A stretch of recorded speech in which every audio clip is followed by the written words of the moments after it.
Todos bem-vindos, coisa boa, mais uma quinta-feira. A sala aqui vai se aquecendo na nossa fé, na nossa esperança, na nossa alegria e na vontade de aprender cada encontro nosso, né? Hoje é uma data bem especial, nós estamos no 117º encontro. Hoje nossa amiga Juliana vai conversar bastante conosco, trazendo uma obra magnífica de André Luiz e de Valdo Vieira. Na verdade, a obra do André Luiz, psicografado por Chico e Valdo Vieira. Então, muito interessante, falando de sexo e destino, bem atual. Uma obra que foi escrita em 1963, psicografada, e tão atual, né, gente? E é bom a gente conversar um pouquinho nessa sala. E a gente está muito feliz, tá, Juliana, por você ter aceito esse trabalho, de trazer para nós, basicamente, em uma hora, uma obra extensa, densa, né, e que nós sabemos que você vai fazer brilhantemente.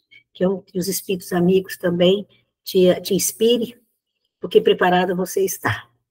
Sábado estivemos com ela no presencial, numa casa espírita aqui de Caçapava, e ela falou de outra obra, né, de libertação, e foi encantador a forma como ela apresentou.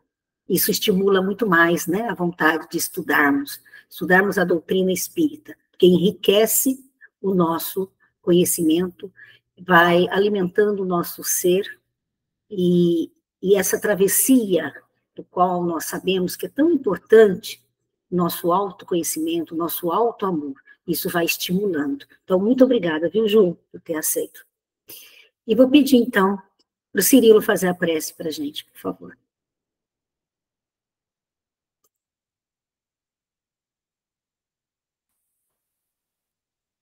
Bom, meus queridos,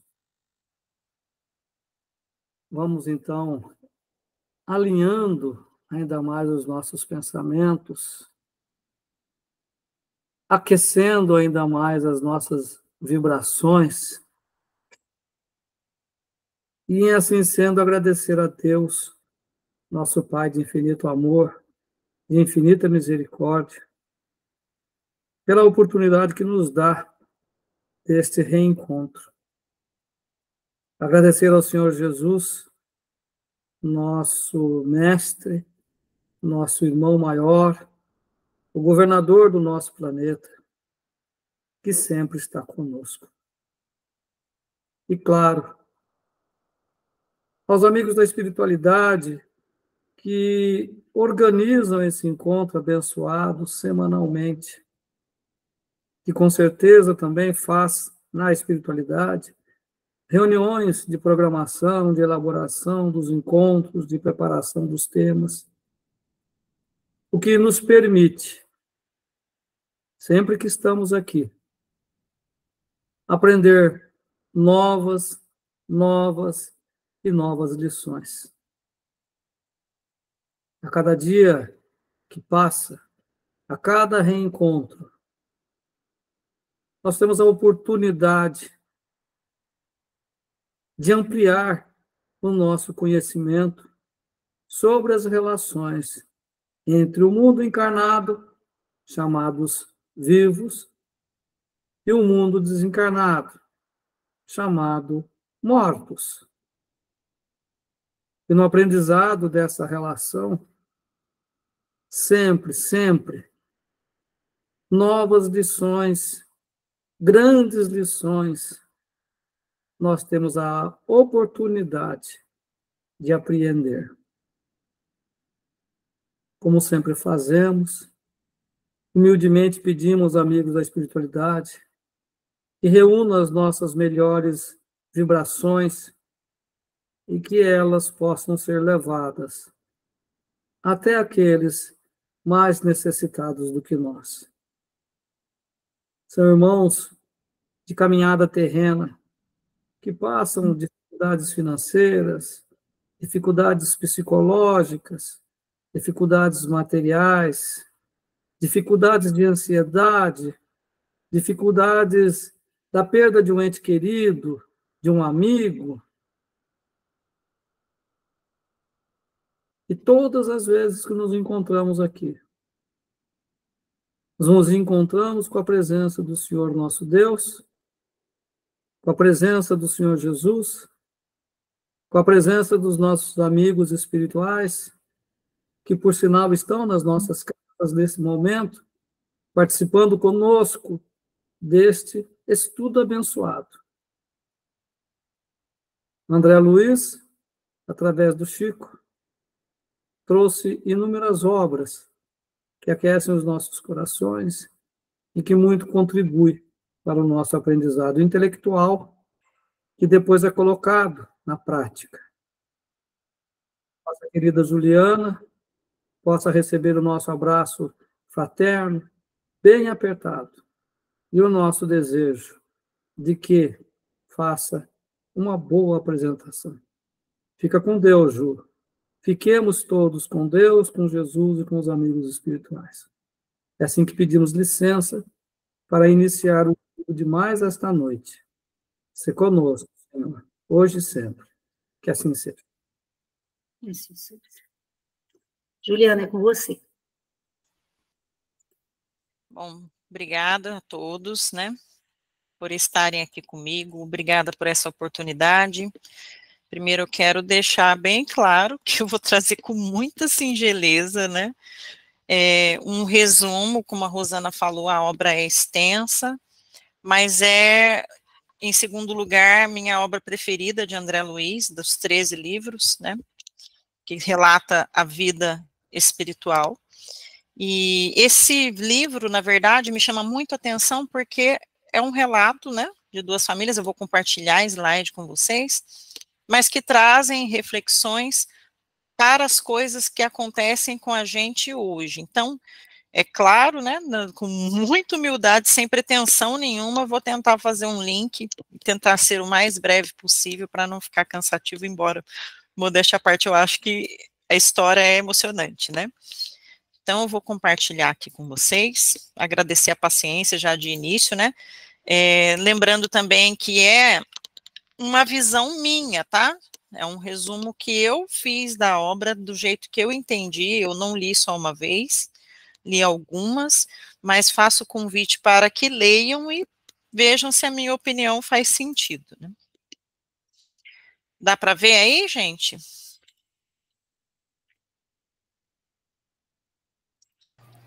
Dá para ver. Legal. Então, gente, como a Rosana já introduziu, né, é a 12ª obra do André Luiz, Sexo e Destino. Eu coloquei a data errada aqui, 65, mas foi 63, mas é a fonte, tá, que eu copiei, da União Espírita Mineira. Então, assim, só tem metade da minha idade, igual eu falei em Libertação, né, eu tenho a metade da idade desse livro.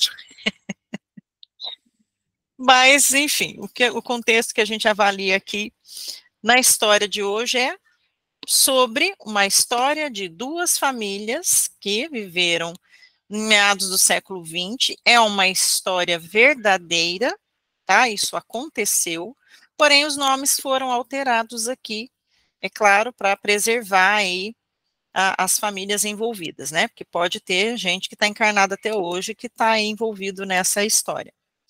Então, essa história conta das famílias Torres e Nogueira, e fala de amor, de paixão, de vaidade, de luxúria, de ódio, né? Preenche a existência com tragédias, mas favorece a concretização de obsessões doentias no espírito de jovens e adultos, ambos membros da família.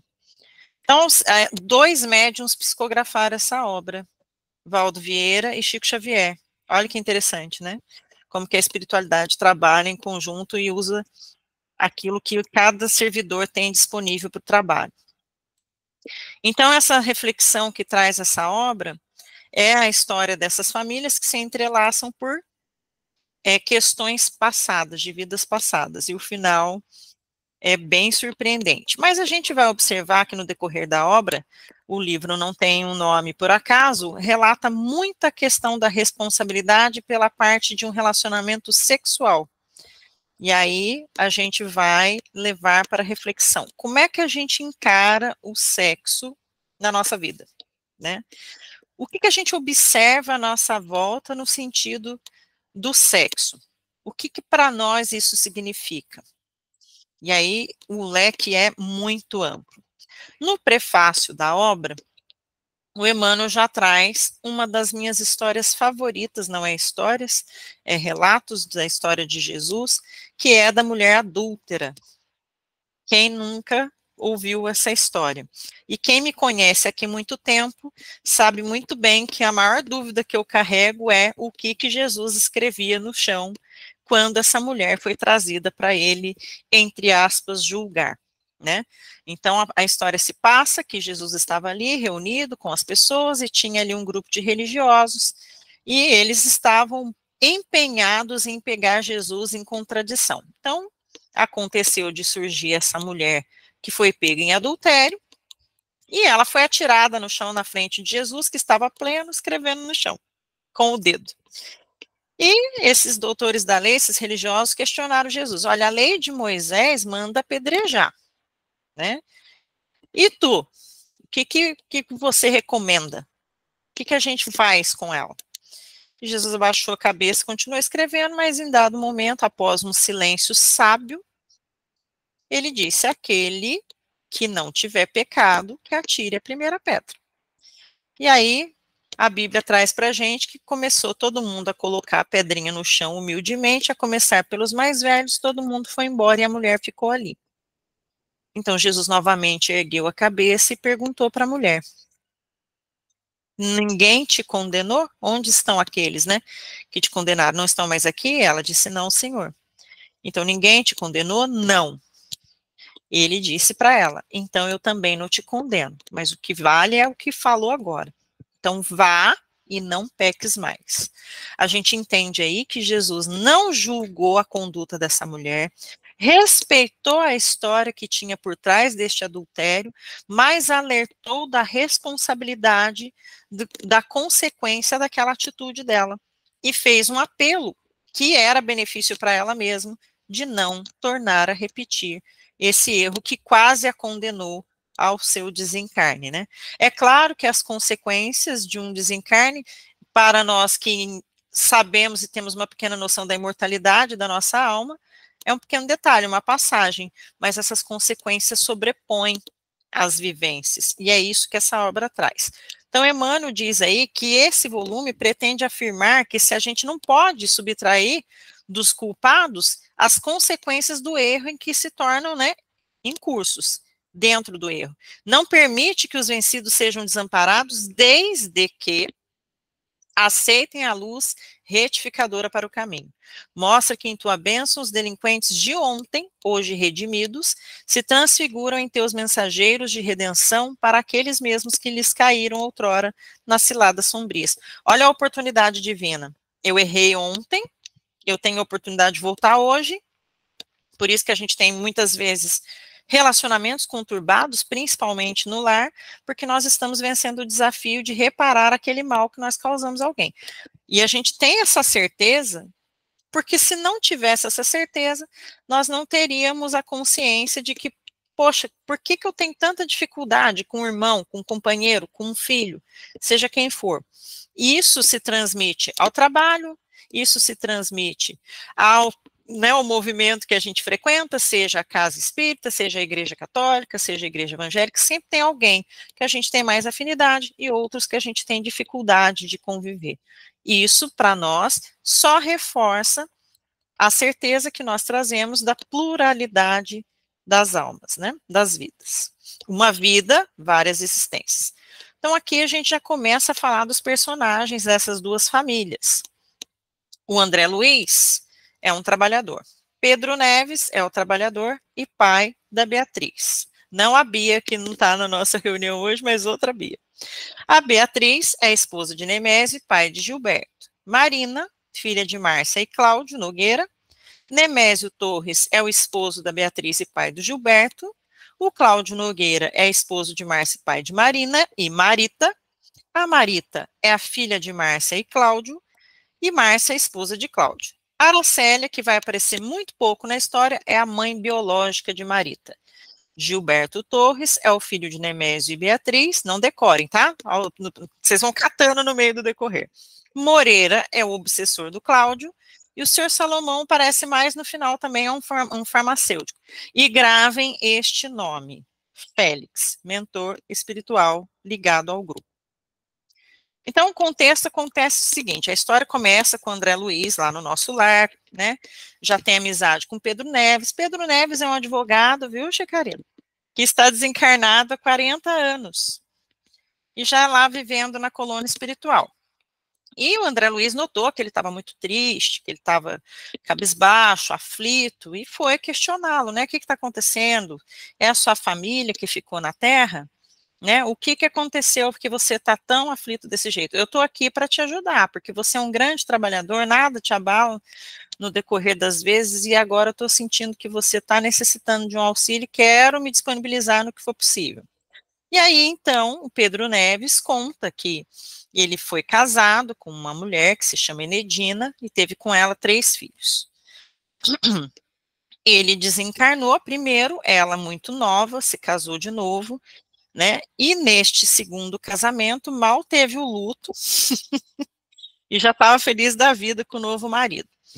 Convenceu os filhos que o pai era o novo marido, né? E, na verdade, esse novo marido insinuou que esses filhos eram dele, porque ele já tinha um relacionamento com a esposa do Pedro Neves. Olha aí a trama sexual já acontecendo. E aí ela nunca desmentiu. Mas ele tinha, nesses 3 filhos, 2 meninos e uma menina. A menina é a Beatriz, a única filha que ficou ligada com ele durante todo esse tempo. Ela nunca aceitou que o outro homem fosse seu pai.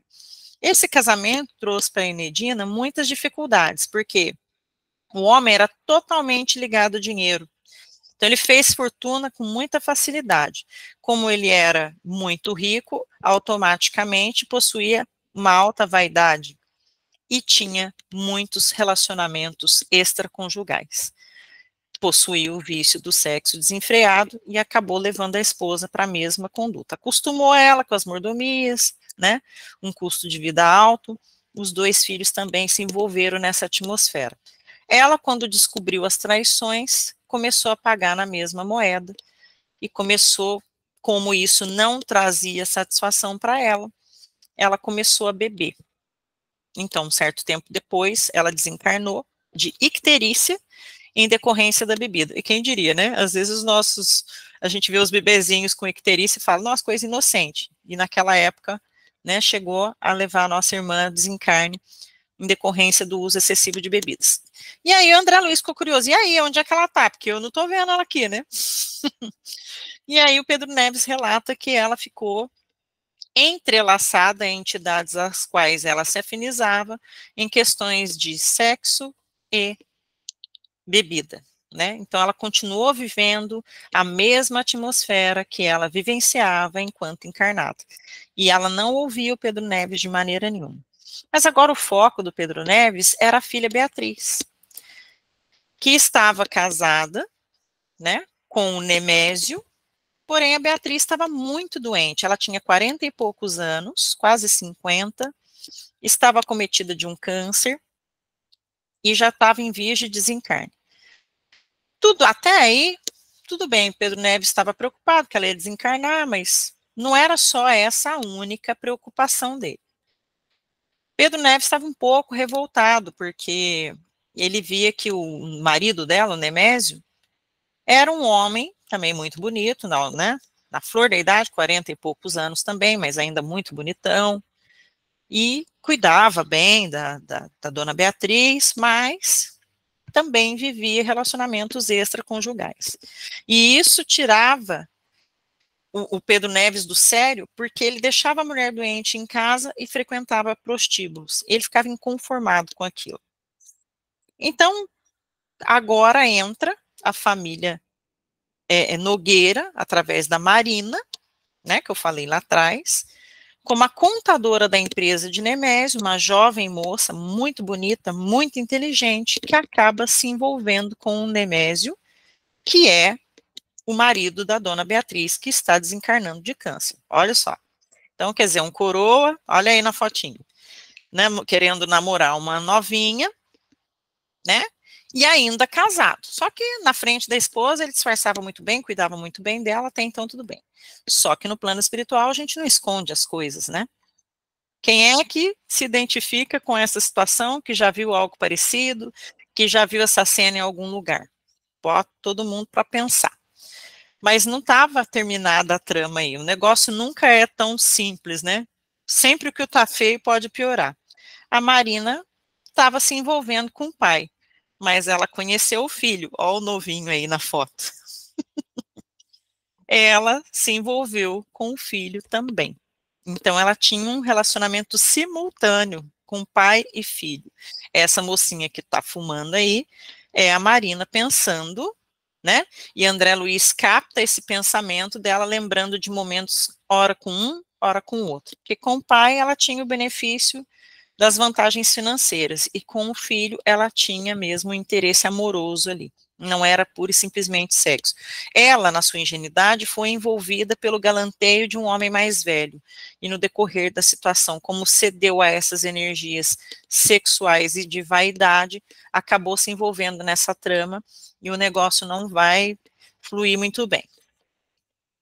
Então, eles frequentavam os prostíbulos juntos, né, esses ambientes, atual balada de hoje em dia, que não chega a ser um prostíbulo mais, né, são ambientes conturbados, nada contra, trabalho num, é fantástico, mas infelizmente é um ambiente bem propício para a gente, né, sair um pouco do eixo, se envolver com essas entidades sofredoras e ignorantes que acabam se aproveitando dessas questões, dessas más inclinações que nós trazemos. Então aí a gente vê um cenário aí do André Luiz, o Pedro Neves, né? Deixa eu ver se dá para passar o mouse e dá para vocês verem. Também qualquer coisa, qualquer dúvida, vai me parando aí, porque não quero falar tão rápido, tá, gente? Mas, enfim, aqui está um ambiente que a gente vê, né?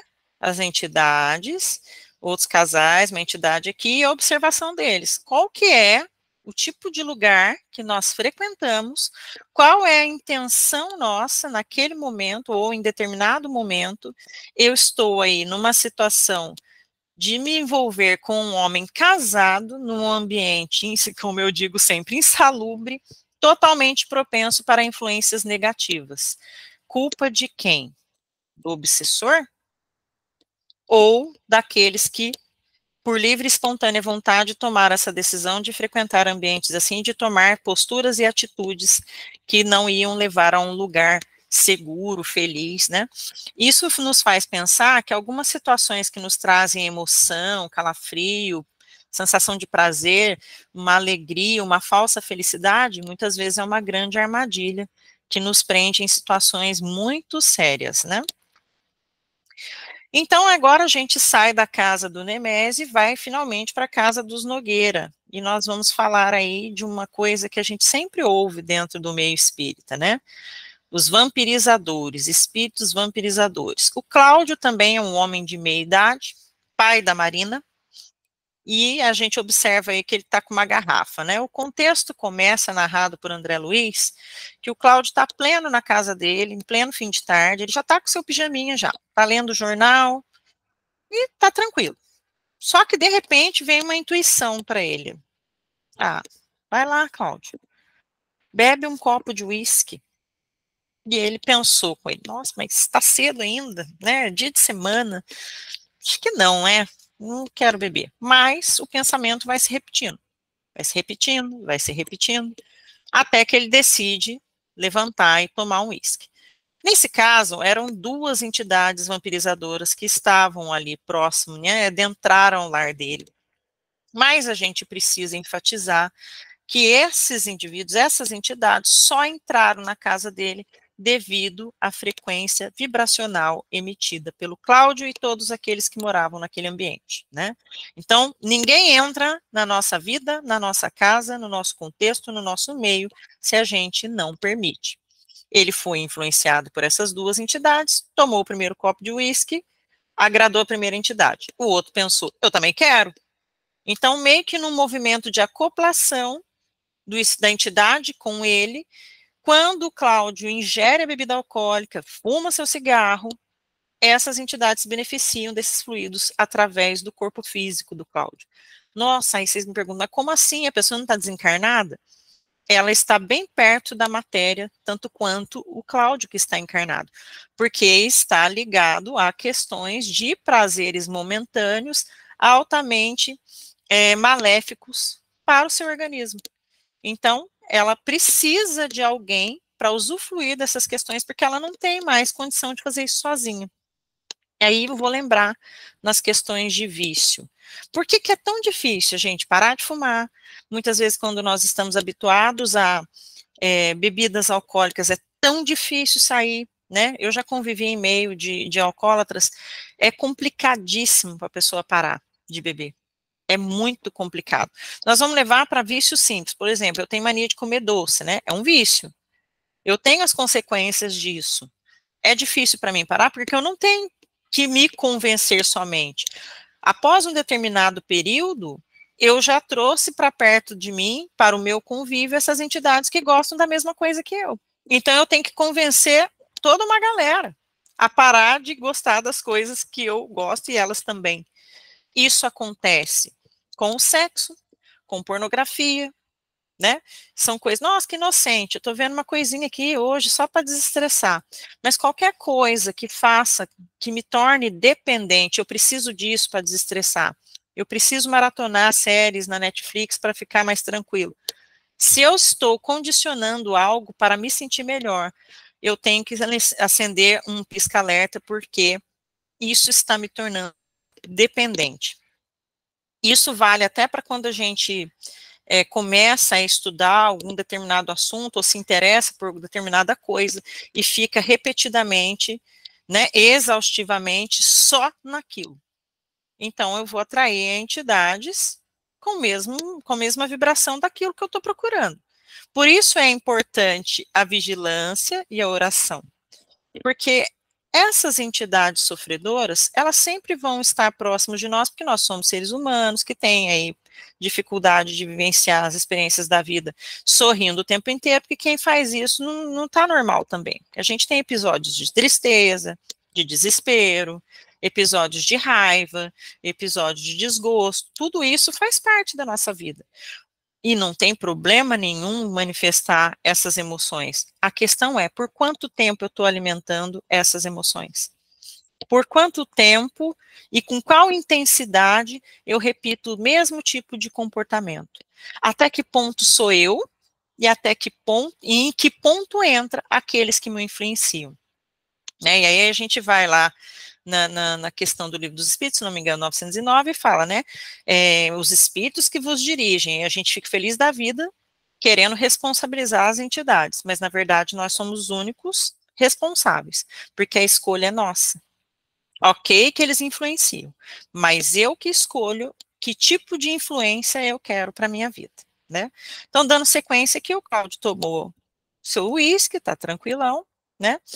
E aí, nesse sentido, a gente vai conhecer a Marita agora, que mora na mesma casa, ela é filha adotiva do Cláudio e da dona Márcia, que até então não entrou na história, e o Cláudio, ele não tinha só problema com álcool, ele tinha problema com sexo, né? Ele tinha problema com questões de vícios de fumo, de sexo, de bebida, de vaidade, de mesquinharia, várias oportunidades para esses irmãos não, né, tão evoluídos, irmãos sofredores, influenciarem a sua vida. E a Marita, tá vendo aí como é que ela tem uma carinha de sofrida? Então, a Marita já não teve tanta oportunidade, né? Embora ela tenha sido criada pelo Cláudio e a Márcia, numa família bacana, com uma estrutura boa, ela não foi tratada com o mesmo carinho que a Marina, que era a filha legítima do casal. Então, a Marina aprendeu francês, fez uma faculdade, e a Marita não. A Marita, ela não teve essas oportunidades, mas era uma moça muito boa, era uma moça muito esforçada, não fazia nada de errado até então, tinha um comportamento regrado, tinha noção de ética, tinha noção de moral, carregava isso, né, com bastante veemência. A Marita foi adotada pela dona Márcia porque ela era filha da empregada, a Aracélia, que a gente viu lá no comecinho lá dos personagens. A Aracélia se matou quando ela era um bebê. E ela ficava intrigada com isso, ela não sabia por que a mãe tinha feito isso, era um questionamento que ela fazia. Então, ela sempre se sentiu excluída, se sentia triste, não pertencente àquele grupo, se sentia maltratada, mas seguia a vida, né? E ela trabalhava como vendedora numa loja, e ali ela enfrentou vários desafios relacionados ao sexo. Por que eu estou falando da Marita vinculando ao Cláudio? O Cláudio, até então, era um pai adotivo, e ele tinha uma atração sexual pela Marita. Aí nós vamos perguntar, nossa, mas ele criou ela desde bebê, como assim? Como assim que os nossos vícios fazem com que cometamos grandes erros? Erros esses que determinam uma vida inteira.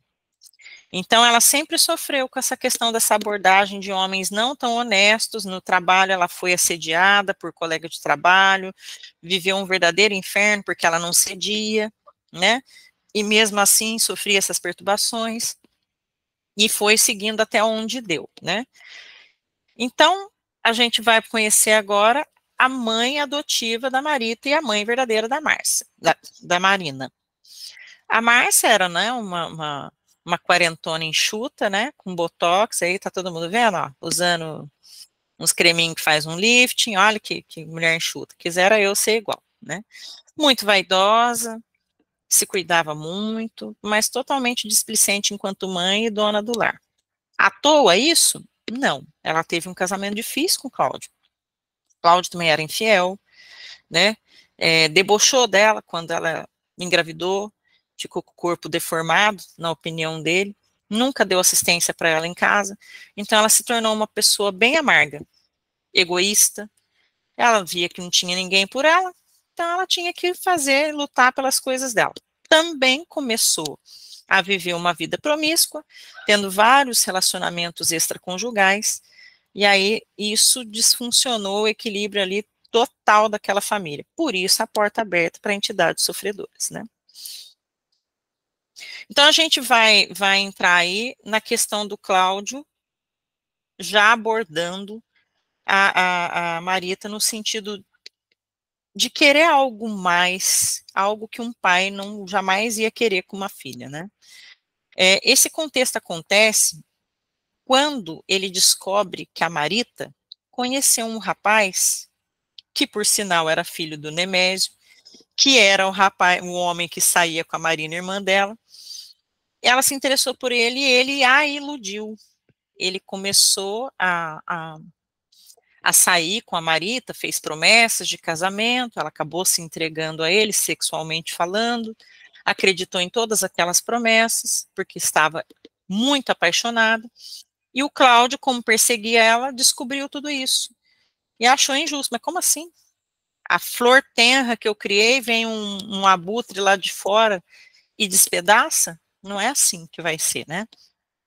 Então, ela entra uma vez no quarto chorando, porque teve um desentendimento com o Gilberto. Gente, eu estou encurtando a história porque ela é longa, tá bom? Qualquer coisa me interrompe aí. E ela teve um desentendimento com o Gilberto, e foi chorar no quarto, mais uma vez, e ele aproveitou dessa oportunidade, entrou no quarto dela e foi dar em cima dela, né? Dizer que ele não gostava dela só como pai, ele gostava dela como homem, né? Mas por que está escrito hipnotismo aí, Ju? O que está acontecendo? Ele hipnotizou a Marita? Não. O Cláudio, ao se aproximar da filha adotiva, com intenções sexuais, estava agindo sobre hipnotismo das entidades vampirizadoras. Ele estava sempre instigado pelo seu obsessor, que encorajava ele a fazer o que ele queria, né? Na verdade, ele queria isso. Até então, a ética segurava, mas o obsessor incentivava. Então, ele dava abertura para essa sugestão. E o negócio foi evoluindo. A Marita, por sua vez, tentou contar para a dona Márcia o que estava acontecendo, só que ela debochou, achou graça, né? Jogou na cara dela que descobriu o namorico dela também com o Gilberto, que ela tinha passado dos limites, né? Deixou isso evidente, e a menina ficou descredibilizada, né? Ninguém ia ajudá-la, ninguém acreditou, ninguém deu confiança. E o negócio, né, começou a tomar uma forma bastante ruim para todos os envolvidos naquela história. Na sequência aí, a Marita, como tinha brigado com o Gilberto, nós descobrimos que o motivo da briga era a Marina. Que a gente já sabia lá no comecinho da história que ela estava envolvida com o Gilberto. Só que ela descobriu que o Gilberto também namorava a Marina. E ele queria, na verdade, casar com a Marina e não com a Marita. Ele só iludiu para conseguir o que ele queria, sexualmente falando, né? Olha aí a responsabilidade do indivíduo diante de uma escolha na vida que vai interferir na vida da outra pessoa. Então, Emmanuel sempre lembra lá também no outro livrinho, Sexo e Vida, que a gente é responsável por aquele que a gente prejudica também, né? O sexo, ele é uma energia vitalizadora, criadora, que a gente poderia aproveitar no seu esforço máximo, mas quando é levada só no sentido do prazer, é algo que nos prejudica e atrasa muito. Então, ele só quis usufruir de momentos de prazer, ele até tentou saber, Marita, você sabe falar outras línguas, né? O que você estudou? E a coitada, como não teve oportunidade, não tinha nada para oferecer para ele. Nesse sentido, a Marina passou a ser uma opção mais interessante para ele, porque como que ele ia casar com uma mulher que não tinha cultura nenhuma, não é? Então, não basta um rostinho bonito, né? E um amor sincero. Muitas vezes, na vida, os relacionamentos são construídos através de interesses materiais, de interesses de convívio, né? De status. É triste isso, gente, mas acontece e eu vejo muito. Não é ninguém que me conta, eu vejo. Por isso esse livro me chamou tanta atenção. Mas a Marita entrou em desespero, porque o Gilberto acabou terminando com ela. Ela manda um bilhete para ele, para se encontrar num prostíbulo, num quarto, né, de hotel, desses motéis baratos, que você vai até a pé. E o pai, Cláudio, acabou descobrindo essa trama. Então, o que o Cláudio faz? Ele chama o Gilberto, diz que descobriu que ele está tendo um relacionamento com ela, sabe que ela marcou um encontro com ele, e nesse caso aí ele fala assim, olha, nós vamos resolver isso porque eu sei que na verdade você está bem intencionado com a outra filha. E eu estou percebendo que a Marita está desequilibrada emocionalmente, eu vou cuidar dela, ela é minha filha, então eu vou te pedir um favor, faz um bilhete que você vai no encontro, mas você não vai, quem vai sou eu. Né? E ela não fica sabendo de nada disso, só confirma que você vai. O rapaz, né, acreditando na história que um pai auxiliaria a filha, fez o que ele pediu. Mas, nesse encontro, num quarto escuro, ela marcou o encontro para 8 horas, mas 7h30 ela já estava lá. O Cláudio vai no lugar do Gilberto. E aí é muito triste, gente. Quando chega essa parte do livro, eu choro muito, porque eu fico imaginando o que passou na cabeça da Marita naquele momento. Até então, ela estava tão envolvida, e vai uma observação, vocês estão vendo aí um vampirinho aí, quem nunca se sentiu preso na cama com alguém tentando enforcar, né? Eu várias vezes. O que eu quero demonstrar nessa imagem aí é o tipo de influência que a gente recebe a partir do momento de uma conduta que a gente adota diariamente. Quando a Marita estava envolvida pelo Gilberto, André Luiz deixa claro no livro que ela não está sendo influenciada por obsessor nenhum. O Cláudio, sim, ela não. Sabe o que influenciava a Marita? Energias sexuais. Só. Antes dela marcar esse encontro com o Gilberto, a mãe desencarnada veio advertir, o irmão Félix veio advertir, o André Luiz, a espiritualidade se mobilizou para poder auxiliar e falar, não é isso, vamos, nós estamos aqui para te apoiar, e essas energias debilitaram ela demais, ela ficou cega, ela só via isso pela frente. Muitos de nós já passamos por a situação, ficar cego de paixão, né? Envolvidos e contaminados pela energia sexual, que aí, ao invés de ser criadora, na verdade destruiu. Então, quando ela, né, é dominada por esse instinto primitivo, ela não estava considerando o sexo como uma energia criadora, e sim como um instinto primitivo de saciar o prazer, ela ficou cega, a ponto de receber o Cláudio, pai, entre aspas, até então, tanto que eles se envolveram sexualmente ali, mas a dona Márcia ficou com aquela historinha da Marita na cabeça, pensou, eu vou lá nesse lugar onde o Cláudio sempre vai encontrar com as amantes. Era um lugar que a maioria das pessoas iam se encontrar em encontros clandestinos, né? E a dona da casa acabou falando para a dona Márcia que a Marita estava lá, e que toda a trama do Cláudio, e ela surpreendeu os dois no quarto. Até então a Marita não tinha percebido, mas o Cláudio ali acabou violentando a Marita. E aí, nessa hora, a dona Márcia fala para ele, você é um louco inconsequente. A Aracélia nunca teve outro homem na vida, ela teve só você, portanto a sua filha legítima é a Marita. Olha que absurdo. Então a gente descobre aí que ele não é um pai adotivo, ele é o pai verdadeiro dela.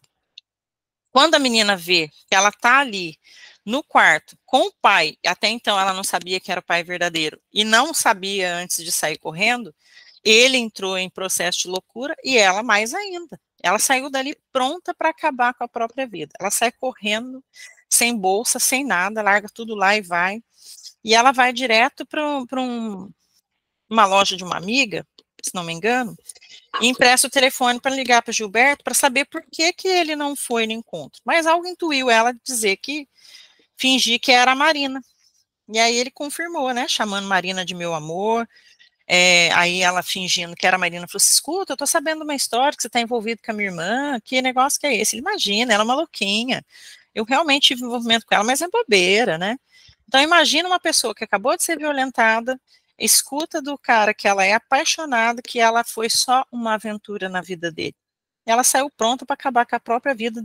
Ela queria que, pelo menos, o Gilberto dissesse que amava ela de verdade, então ela poderia superar aquilo através do amor. Olha, eu fui violentada pelo meu pai, mas eu tenho alguém que me ama, alguém que eu possa contar, alguém que eu respeito. Então ela ouve dele que foi uma brincadeira, pronto, era o que ela precisava, e aí nessa hora ela tinha influência de entidades sofredoras para ela ceifar a vida. Mas como ela era muito bem amparada, muito bem protegida, ela vai buscar numa farmácia, né? Ela alega que ela precisa acabar com a vida de um cachorrinho que está sofrendo muito, mas o farmacêutico, que é seu Salomão, é intuído de que ela vai fazer alguma bobeira ali. Então ele não vende o remédio para ela. Olha o seu Salomão aí, ó. Aqueles tiozinhos de farmácia de bairro que sempre aplica a injeção certa na gente, não precisa ir no médico, vai no farmacêutico lá, que ele sempre tem, toda cidade tem um, que ele sabe de tudo, né? Era o seu Salomão. Um espírita que seguia a conduta do Cristo, o Evangelho, e aí estava sempre conectado com as boas entidades, com os amigos benfeitores, teve a intuição de que a menina não estava planejando uma coisa boa, então ele só deu um sonífero forte. Ela foi para a beira do mar tomar esse remédio, na expectativa que ia morrer, não morreu, né? Acordou no outro dia por um gari, que quase, na verdade ele bateu muito nela, né? Ele achou ela jogada lá, não tinha o que roubar, ele também tentou violentá-la, ela saiu correndo, e nessa dela sair correndo, ela atravessou a avenida e foi atropelada, e ficou em estado grave.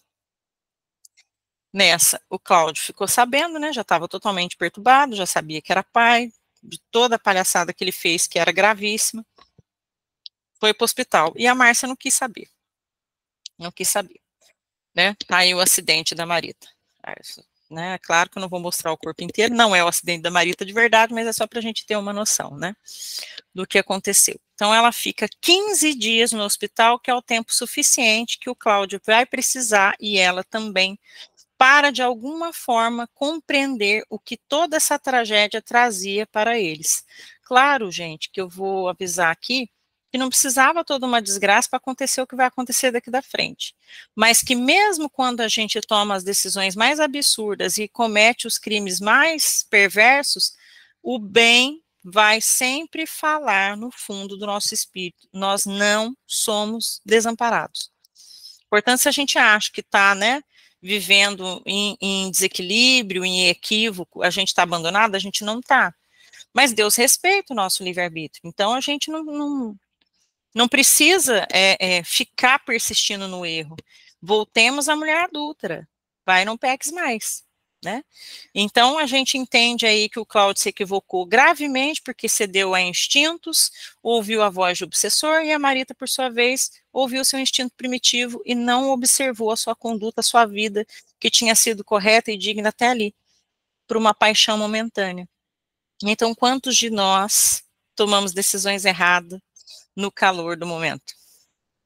Quantas vezes a gente está lá tendo dica, ó, fulano, não é bom, não sai com ele, não dá confiança, não faça isso. E a gente, não, eu vou, eu faço, eu aconteço, eu saio, eu sou adulta, né, eu sou onça, sou gato, sou leão, eu vou resolver, ninguém tira comigo, eu sou esperto, eu sou esperta, e aí a gente acaba caindo nas armadilhas, que nós mesmos preparamos, né, esse que é o fato curioso, né. Então aí a história da Marita meio que dá uma estacionada aí. Por que eu falei que vai acontecer uma coisa que, através dessa tragédia, precisava ter acontecido? O Cláudio viu aí uma oportunidade de refletir sobre todas as suas escolhas da vida, né, enquanto ela estava no hospital.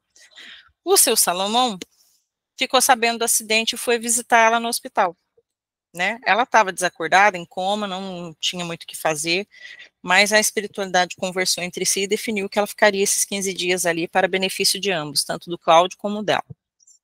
E o Salomão foi levar um consolo por Cláudio, né? Ele não entendia nada, ele não sabia o que estava acontecendo, ele jamais soube do que o Cláudio fez, mas ele percebia ali, através da sua intuição, que existia uma questão grave e que ele precisava, né, enquanto cristão espírita, dar aquele suporte, né?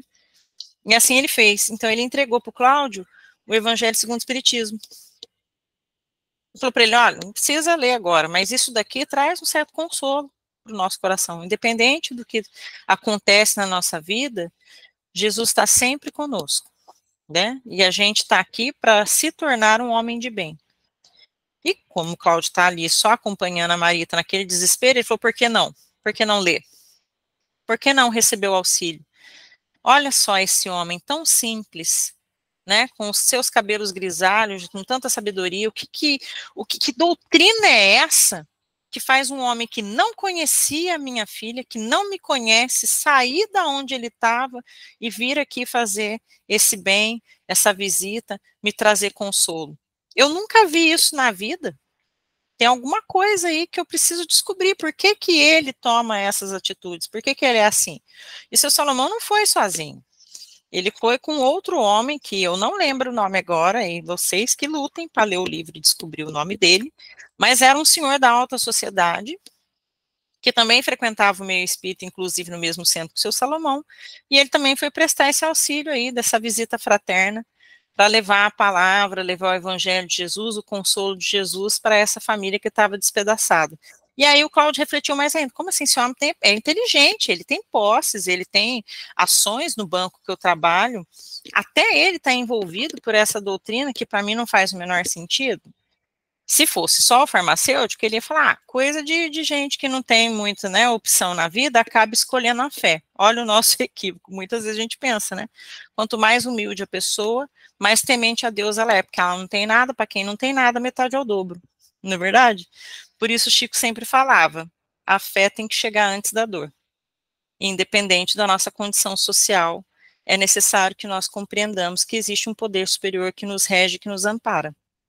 E também que nos criou. Agora, se a gente ignora isso em favor dos benefícios que a vida nos traz, fica difícil lidar com as dificuldades da vida, com as perdas, com as decepções, com os desequilíbrios que nós todos passamos na vida. Então, muitas vezes, no Evangelho segundo o Espiritismo traz essa reflexão, a riqueza é uma prova que nos afasta um pouco dessa realidade de conceber um poder superior que nos rege, de conceber Deus como nosso Pai, né? Porque a gente já tem tudo. E na maioria das vezes a gente é levado a falar com Deus, a falar de fé quando a gente perde. Seja um recurso, seja alguém, seja um relacionamento, seja o que for. Quando a gente está sendo afastado daquilo que nos, né, nos traz amor, nos traz conforto, nos traz estabilidade e segurança, a gente é remetido a avaliar uma conduta de fé. Pensar nessa possibilidade. E aí, nesse momento, o Cláudio estava num momento desesperador. Eu preciso me agarrar em alguma coisa, senão eu vou morrer. Ali para ele era tudo ou nada. Tudo que ele pedia a Deus, que ele estava sendo apresentado naquele momento, era que a filha voltasse a viver, para que ele pedisse perdão a ela e cuidasse dela como filha, como ele deveria ter feito.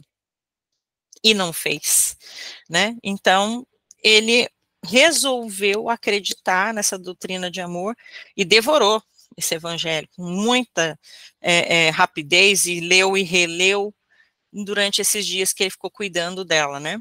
E aí a gente reflete, o que precisa acontecer na minha vida para que eu possa buscar um conhecimento, um assunto que enriquece a minha alma, um conhecimento que me traga uma verdadeira paz, que traga para mim uma fé que faça sentido, que tenha razão, que não me escraviza embaixo de dogmas, sem criticar nenhuma religião, porque nós sabemos que todas trazem como reflexão o exercício do amor, da humildade, da entrega, do trabalho. Todas. Não tem religião que facilita o caminho de ninguém. Traz para nós a consciência do trabalho e da busca incessante. Só que se eu simplesmente vivencio rituais, repetições, né, isso dentro do espiritismo inclusive, né, se eu acho que é só passar por um atendimento fraterno, tomar uma água frutificada e um passo está resolvido, o que vai ser de mim? Eu preciso compreender que a transformação tem que acontecer comigo. Eu tenho que trazer o evangelho para mim. Eu tenho que colocar o evangelho na minha vida, nas minhas escolhas, nas minhas decisões. Os exemplos que Jesus deixou de perdão, de compreensão, de generosidade, de amor. Então, se eu não consigo entender isso, qualquer coisa que me acontece é motivo para desequilíbrio real. Então, nesse contexto aí, a gente volta lá para a casa do Nemésio, e aí a dona Beatriz já está desencarnando. Olha só, todo mundo vai meio que embora ao mesmo tempo, né? Lembrando que é a história de duas famílias. Quando a dona Beatriz desencarna, né, a gente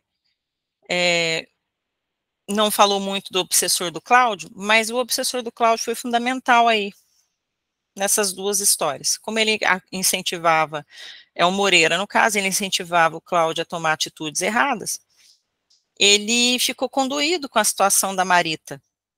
E a Marita, naquele momento de revolta, porque ela estava em coma, mas ela estava consciente.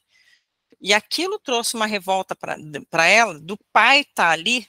Mas como que esse homem está cuidando de mim agora, gente? Esse homem que acabou com a minha vida, né? Mas tudo isso está acontecendo comigo por culpa da Marina. Ela pensou, olha o pensamento plasmando. Nesse pensamento, o Moreira, que é o obsessor, falou, coitadinha da Marita, ela é filha do meu amigo, porque ele considerava o Cláudio um amigo. Eu preciso ajudar ela. Eu vou acabar com a raça dessa Marina, porque essa menina está sofrendo hoje por causa dessa irmã, que é invejosa, que nunca deixou ela receber as oportunidades dos pais como ela recebeu todas, né? Então, ele sai dali de perto do Cláudio e da Marita e vai atormentar a Marina, né? E foi um momento complicado, porque era o desencarne da dona Beatriz, não podia ter um desequilíbrio ali de entidades sofredoras no meio daquele desenlace, e ele foi para lá perturbar. Então, todo o cuidado da espiritualidade amiga para gerenciar essa situação. E ele conseguiu se conectar à Marina e desequilibrar ela. Vejam só, a dona Beatriz desencarnando, sai todo mundo de perto do corpo dela, Nemésio, vai para um quartinho, beija a Marina. Sai o Nemésio, entra o filho. Beija a Marina. Só que quando ela está beijando o Gilberto no quarto, o Nemésio volta e pega ela em flagrante com o filho. Até então ele não sabia. O filho estava de costas, não viu o que o pai viu, mas ela viu. E nesse momento ela entra em crise. Por influência do vampirizador Moreira, por influência da culpa, porque agora desmascararam ela, o que ela ia fazer? Ela entra em crise psicótica. E nesse momento o Gilberto vai lá falar com o pai dele. Pai, eu não sei o que está acontecendo com a Marina, ela está desequilibrada, me batendo, está se machucando, se ferindo, e eu não sei o que fazer, eu liguei para a dona Márcia, a mãe dela. Então tá, né? Vai a dona Márcia lá, conversa com o seu Nemésio, eles decidem internar ela num sanatório. A dona Márcia deu uma olhada de rabo de olho, viu que o seu Nemésio não era, né, de se jogar fora, ele também deu uma olhadinha nela, viu, opa, dá para dar um jeitinho ali, né? Vamos tentar aproveitar o puro suco do milho ali e ter uma experiência nova. Por que não? Olha aí a energia do sexo de novo. E dona Márcia não respeita nem a filha. Fica com o seu Nemésio. No fundo, ela sabia que a Marina tinha um caso com o Nemésio. Mas ela dizia para o marido que, imagina, ela era uma funcionária dedicada, que cuidava dos interesses do patrão. Era só isso. Mas no fundo, ela sabia que ela tinha um caso. E para não expor a filha, né, pensando na maneira dela, como que eu vou agilizar isso? Ela tentou jogar o charme para o Nemésio e pegou. E a partir de então, eles tiveram um caso. Ela ignorou totalmente a debilidade da filha dela, da Marita também, e seguiu adiante, né? Mediante essa situação, o Gilberto ficou totalmente desequilibrado. Já estamos partindo para o final, viu, gente? Parará, essa alegria. O Gilberto ficou sem saber, porque, na verdade, ele gostava muito da Marina, né? Como assim? Ela está num sanatório, é a mulher que eu quero para mim de verdade, né? E ficou nessa circunstância, o pai descobriu o relacionamento, deu um jeito, falou assim, não, agora você precisa parar com essa ideia fixa de querer Marina, não tem nada disso não, eu vou te mandar para outra cidade, você vai estudar, porque você vive, né, do meu dinheiro, então não vai continuar assim. Nesse desequilíbrio, Gilberto fez o quê? Partiu para a bebida, né, partiu para gastar dinheiro, enquanto a Marina estava internada no sanatório. Nesse meio tempo, a Marita desencarnou. E o Cláudio, já regenerado, resignado, pensou, bom, uma filha foi, eu fiz o que era possível. Eu nunca, né, naquele momento antes dela desencarnar, ele pediu perdão e é muito bonita a cena, ela é intuída a perdoar. Aí ela já, quando ela está no desencarne, ela consegue vislumbrar os benfeitores ali e eles falam abertamente para ela, perdoa. Olha que uma pessoa que acabou com a sua vida está aqui. O que Jesus fez? Ela falou assim, a gente sabe que você nessa existência não conheceu nada sobre Jesus, mas ele ensina a perdoar. E para que você vai ficar carregando um peso de uma pessoa que te prejudicou para o resto da sua vida? Perdoa e se liberta dele. E ela faz isso e desencarna, mas numa situação bem complicada, ela estava em alto desequilíbrio, e a espiritualidade sempre cuidando ali. Moreira fixo na Marina, estava compenetrado em acabar com a raça dela para se vingar dela, no sentido de que ela prejudicou a Marita. Nesse meio tempo, o Cláudio, já regenerado, procura a Marina no sanatório e conversa com ela. E aí, minha filha, o que está acontecendo, né? Eu sei que eu não fui um pai bom para você, eu sei que eu fui ausente, embora morávamos na mesma casa, eu nunca te dei a atenção merecida. Então, eu vim aqui conversar com você, por que você está em tamanho desequilíbrio? Ela abriu o jogo que saía com o pai, que saía com o filho, mas que ela gostava realmente do filho, e que nessa situação ela não sabia o que fazer, porque o Nemésio encostou ela na parede e falou, você não vai ficar com meu filho coisíssima nenhuma, você não sabe da minha capacidade até onde eu posso ir, você vai ficar comigo e ponto. Enquanto você não se convencer dessa ideia, você vai ficar aí no sanatório. E ela falou, pai, me ajuda, eu não tô louca, eu simplesmente tô enlouquecida de culpa, de dor, porque eu levei uma vida totalmente desregrada, eu fumava, eu bebia, eu praticamente me prostituí, porque eu caí nos encantos de um homem mais velho, mas na verdade eu quero o filho dele, eu não quero ele. E o pai falou assim, então você tá certo do que você sente, é isso mesmo que você quer? Então eu vou te ajudar, né? Tira ela do sanatório, mas ficou um tempinho lá com ela ainda, estudou o evangelho com ela, foi explicando as questões do perdão, a questão da resignação diante do desafio, que as dificuldades viriam, mas que ele estaria com ela, e acima de tudo, que Jesus estaria com eles, né? E ela, saindo do sanatório, ela vai procurar o Gilberto, e o Gilberto fala, eu quero saber de você não, meu pai falou que você não vale nada, que você tinha um caso com ele, você é perturbada e que eu não posso ter um relacionamento com uma pessoa como você. E ela ficou muito triste. Mas o Cláudio entra em campo de novo e vai conversar com o menino. Fala, olha, você não gosta da minha filha? Você desfez da outra porque você dizia que gostava dessa. Aí agora que ela está num momento difícil, você vai abandonar? Você tem que decidir, meu amigo. O que você quer da sua vida? Você ama minha filha? Se você amar, eu vou ajudar vocês. Se você não amar, a gente respeita, eu trabalho com ela, essa ausência sua, e nós vamos seguir em frente. Ele não, eu amo, né?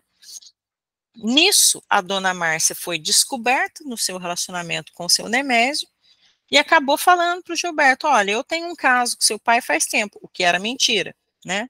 Então, cuida da minha filha, porque ele acabou se envolvendo com ela sim, mas ele já tinha um caso comigo, ele acabou só se apaixonando por ela, mas eu pretendo ficar com ele até quando ele quiser. E isso abriu o caminho para o Gilberto entender, poxa, não é com a filha que ele está saindo, é com a mãe, então eu vou dar um voto de confiança para a Marina, que foi um momento de desequilíbrio, tudo bem, a gente segue em frente. E assim foi. Só que nessa decisão, o pai deserdou ele, não tem mais dinheiro meu, não vai estudar mais em lugar nenhum, você sai fora dessa casa e eu não quero saber, e acabou. Nisso, Cláudio acolhe ele na casa, eles se casam, né, uma cerimônia bem simples, e ganham ali um arqui-inimigo, né, o Nemésio. O Nemésio passa a mandar um monte de carta para Marina, tem o caso lá com a dona Márcia, mas não está satisfeito, começa a ameaçar, fazer chantagem emocional, fala que vai matar ela, que vai matar o filho, que vai se matar depois. Nesse meio tempo, ela engravida. Por quê que ela engravida nesse meio tempo? Lembra da Marita? Pois é. Ali a espiritualidade estava ajeitando para ela não um reencarne obrigatório e compulsório, mas uma nova oportunidade de afinizar-se com a sua irmã e voltar, né, para o convívio do Gilberto. Perguntaram para ela, o quanto você gosta do Gilberto, o que você quer com ele? E ela disse, eu quero ficar com ele, eu quero ficar perto dele. E eles falaram para ela, tudo bem, se você for como filha dele, ela disse, tudo bem, melhor não há. E ela engravida da Marita. Cláudio, intuído, né, que seria uma menininha, ele fala, eu peço para você, minha filha, só coloca o nome de Marita, porque agora eu quero ter uma segunda chance de receber essa menina e cuidar dela como eu deveria ter cuidado sempre e não cuidei. Só que nesse momento, nesse intervalo da gestação da Marina, o Nemésio continua ameaçando. E certo dia Marina e o Cláudio estavam passeando na praia, o Nemésio à espreita. Quando os dois foram atravessar a rua, ele jogou o carro. O Cláudio, vendo o perigo, se jogou na frente da Marina e foi atropelado. Ele praticamente morreu na hora, né? Já falei da reencarnação, esqueci de pular o slide, gente, desculpa. Né? A reencarnação de Marita, a ira do Nemésio, aí esse caído, esse bonitão aí, é o Cláudio, né? Que foi atropelado pelo Nemésio. A dona Márcia, ele tá meio acabada ali do lado do Nemésio, mas o contexto aí é no sentido de que ele foi para matar a Marina mesmo, e depois se matar. Deu tudo errado, pegou o Cláudio, ele chegou em casa, enlouqueceu, teve um AVC, ficou na cadeira de rodas, e o Cláudio desencarnou, né? O Cláudio veio desencarnar, mas pediu encarecidamente para o Nemésio aí na cadeira de roda, para acompanhar a Marita, né, o reencarne dela, acompanhar a Marina, né, espiritualmente falando. E a espiritualidade falou para ele, você tem 10 anos para acompanhar, né, isso pode ser prorrogado, isso pode ser diminuído, vai depender da sua conduta, né. Então, o processo evolutivo continua, tanto lá como cá. E o contexto foi chegando ao final, tá tudo quase certo, né. Dona Márcia separou do Cláudio, Nemésio está na cadeira de roda, o Cláudio desencarnou, a Marina está seguindo a vidinha dela com o Gilberto. Inclusive, eu esqueci de comentar que o Cláudio arrumou um emprego para ele lá no banco onde ele trabalhava para poder dar conta dessa família. Lá no plano espiritual, lembra da dona Beatriz? Ela estava pedindo exaustivamente para ver a família dela, né? O irmão Félix, que é o benfeitor do grupo ali, o mentor do grupo, falou assim, olha, tá difícil, não é bom deixar a senhora ir lá agora, porque a senhora não está preparada ainda para ver o que está acontecendo lá, né? Ela, mas eu quero, mas eu quero, mas eu quero. Ele refletiu muito, pensou muito, mas deixou. Quando ele deixou, ela visitou o Nemésio, não entendeu por que ele estava na cadeira de rodas, não entendeu por que ele tinha feito todo aquele absurdo. No pico máximo da visita dela ao mundo dos encarnados, ela foi para a casa dela, já tinha ido tudo para leilão, porque ele se perdeu totalmente na loucura, né?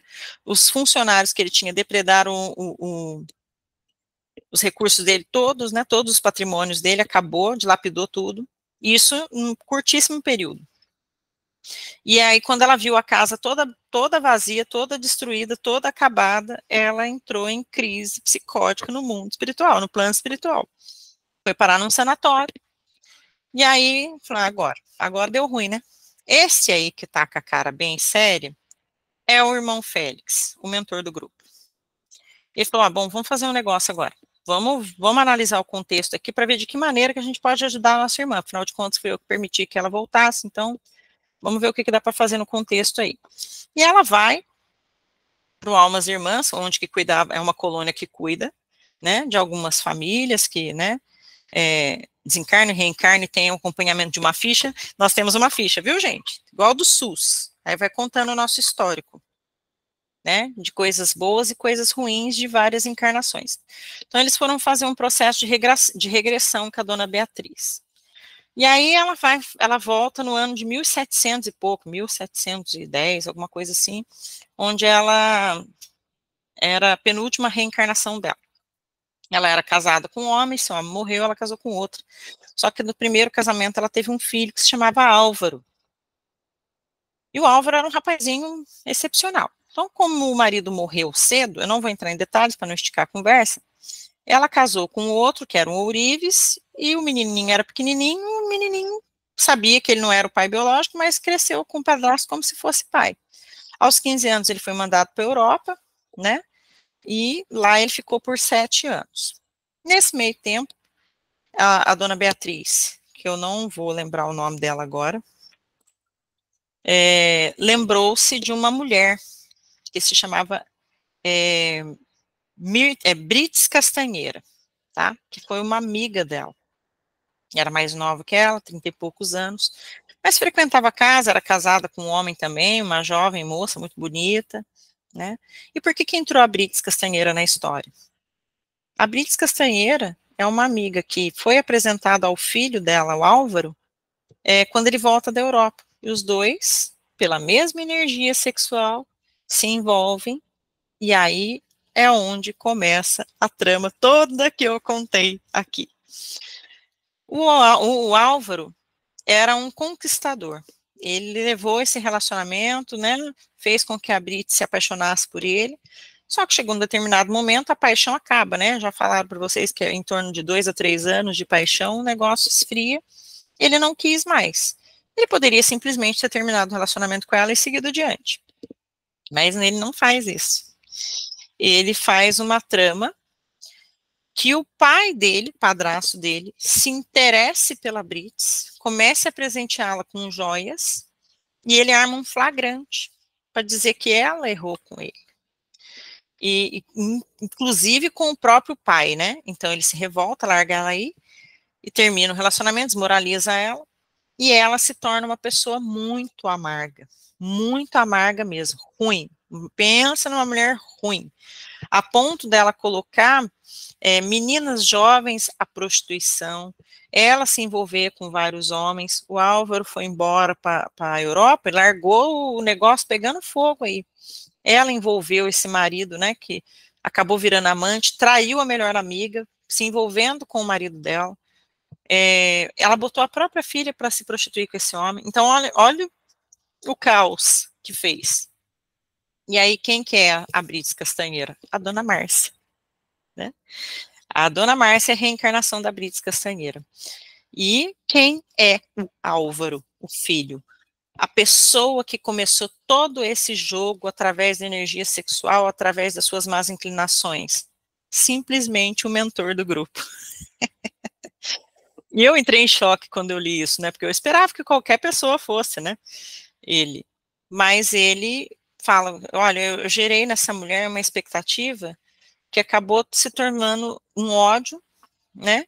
E alimentou toda essa má conduta, toda essa trama e esse drama totalmente desnecessário, porque eu queria seguir a minha vaidade. Só que no plano espiritual, ele já estava desencarnado há muito tempo, ele já tinha evoluído lá no plano espiritual a ponto de ser o mentor do grupo, né? Só que essa culpa ficava dentro dele, eles estavam caçando as fichas anteriores lá, descobriram quem que era quem, né? Aí um marido era o Cláudio, o outro era o Nemésio, e, né, leiam o livro, só estou dando uma pincelada geral. E ele fala, agora chegou a hora, agora eu preciso voltar. Então eu vou pedir para Jesus para vir como filho de Marina, para que eu conviva com a Márcia, para tentar resgatar com ela tudo aquilo que eu fiz de ruim. A dona Márcia virou uma jogadora compulsiva, alcoólatra, né, continuou na má conduta, mas a Marina, né, recebeu a dádiva de receber, de ter em seu meio como filho, o mentor espiritual do grupo, o qual ela colocou o nome de Sérgio. E no final da história, ela leva as crianças para a praia, né, o André Luiz relata que já tinha passado alguns anos, né, é muito bonita a despedida do Félix do plano espiritual, porque ele era o mentor, aí 500 crianças se reuniram para cantar para ele, né, e aí nesse encontro aí, claro que não vai estar nítido, não são eles, é só representando, o Sérgio, no caso o Félix, estava com 4 anos, a Marita também já estava grandinha, e essa senhora de costas aí é a dona Márcia. Ignora um pouco o senhor, mas considera ele como Cláudio, mas ainda desencarnado, tá?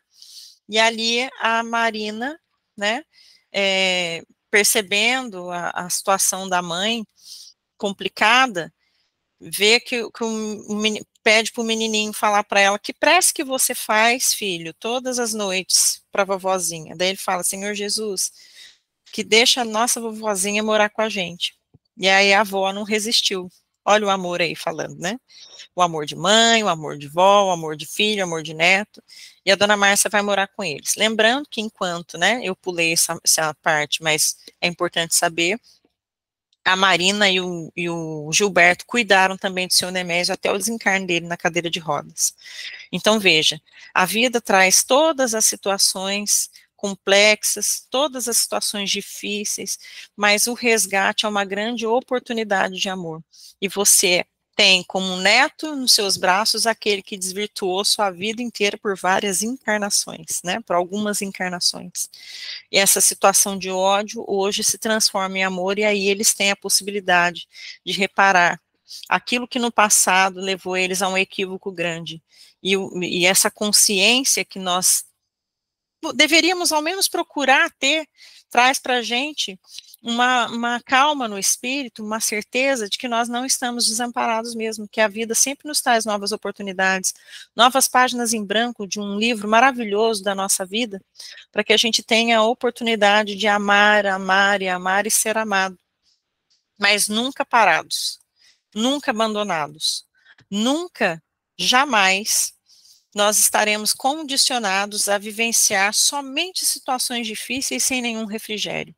As situações difíceis vão chegar, os nossos equívocos vão trazer as consequências, mas Deus está sempre pronto a nos dar uma nova oportunidade. Então é isso, minha gente. Ufa, falei até. Obrigada, Juliana. Tem como voltar, que bom, voltando aí, muito bom. Como nós falamos no começo, é um livro denso, porém com uma riqueza sobre a vida, não é? E com esse fechamento da Juliana, deu para esclarecer muito.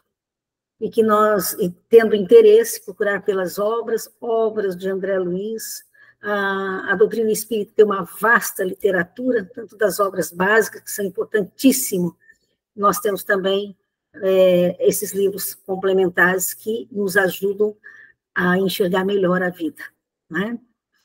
Então, uma oportunidade, obrigada, Ju, trouxe para nós aí sobre a lei, né, natural, a lei de progresso, que nós estamos aqui para evoluir, né? Trouxe para a gente, principalmente, o uso do livre-arbítrio, que tem causa e efeito, o que a gente planta, nós vamos colher, para que nós possamos fazer bons plantios, boas sementes, para que a gente possa colher, né? Com mais segurança, mais serenidade, mais consciência. E à medida que nós vamos estudando, nós vamos tomando mais consciência. Sim. E aí, Guilherme, o que você achou, Guilherme? O Guilherme está na sala, gente, olha que coisa boa. Rapidamente, né? Alguns pontos. Primeiro, parabéns para a Juliana. Acho que a Juliana, na encarnação passada, ela foi aquela pessoa da rádio que fazia audionovela, porque não é fácil contar uma história, né, rapidamente, um livro com tramas complexas, mostrando para nós que os processos reencarnatórios sempre nos colocam de frente. Eu não peguei o comecinho, mas ela deve ter falado que esse é um fato real de duas famílias no Rio de Janeiro, só trocou os nomes, né? Muito interessante que o Chico conta. E descobri também sobre que eu tenho o meu obsessor, ele é mineiro, né? Ele nunca deixa eu comer somente um pão de queijo, sempre tem mais, então ele é mineiro, né? Para a gente tomar cuidado com aquilo que a gente pensa, nas nossas companhias espirituais, que o ambiente que nós vivemos é somatório daquilo que nós pensamos, que tem uma conexão direta com os nossos sentimentos, né? E nós sempre estamos ligados conosco mesmo, na nossa trajetória como espírito fazendo a grande viagem. Então, reencarnamos nas posições que nós necessitamos. E o Cláudio me faz lembrar daquela frase de Cláudio, pai da Marita, é isso, né, Ju? Cláudio? Isso mesmo, o Cláudio. Juliana trouxe uma reflexão bem interessante, né? Será que a gente precisa chegar a esse ponto todo para ver necessidade, né? De um olhar diferente? E Kardec diz assim, que algumas vezes é preciso que a gente chegue no fundo do poço para compreender as necessidades de fazer o bem e das reformas, senão a gente não enxerga. Tem um escritor que diz assim, que nós vamos aprender muito mais no fundo do poço, aquilo que no alto da montanha não se mostra nada. É ali que você vai se deparar com as profundezas do seu eu, dos seus vícios, né? No final da história, como a Ju narra, a gente nunca imagina um espírito já protetor superior, mas traz ainda uma ferida aberta. E uma trama que ele ocasionou umas dores profundas a tantas famílias, tantas pessoas, e ele hoje é responsável a utilizar desse caminho que ele já fez para uma reconciliação de todos ali, né? Então essa é a nossa história. Rosana, para a prece final. Então, o obsessor aqui que está me falando assim, olha, tem pão de queijo, tem pão de queijo. Eu falei, não vou comer, agora não vou entrar nisso. Fala, Rosana. Mas até que esse obsessor é bonzinho, né? Manda comer bonzinho mineiro. Manda comer não é muito queijo. Não, ele fica assim, bom, filho, não quer mais um, não? É uma maravilha. Ai, meu Deus. Vamos para a prece, né? Que coisa boa. Eu quero convidá-los a todos a fazer uma viagem consigo mesmo, como espírito. Como nós nos conectamos. A nossa história de hoje tem uma ligação há muito tempo atrás. Aquilo que Jesus dizia que não vai passar uma vírgula, um centímetro que a gente tenha que reparar. Tudo está no campo das leis universais. Leis naturais, que faz com que a gente seja deparado conosco mesmo. Os arranhões precisam ser transformados em história de vida. As marcas ficaram lá, mas ela te mostra um novo momento. É assim, meus amigos. Olhai para aqueles que renasceram convosco. Não faz somente 50 anos ou 30 anos que vocês se conheceram. Essa história vem de muito longe. Mas eu digo a vocês que já caminharam bastante, já mudaram bastante. E talvez a sua necessidade hoje esteja guardada no fundo de você mesmo, para que desperte tu que dormes. Desperta. É dessa forma que nós vamos, num processo de reparação, a construir um novo templo, um novo reinado no coração do homem. Jesus nos abençoe. Bendita seja, Senhor, a tua misericórdia. Bendita seja a reencarnação, processo educativo necessário, nem sempre fácil.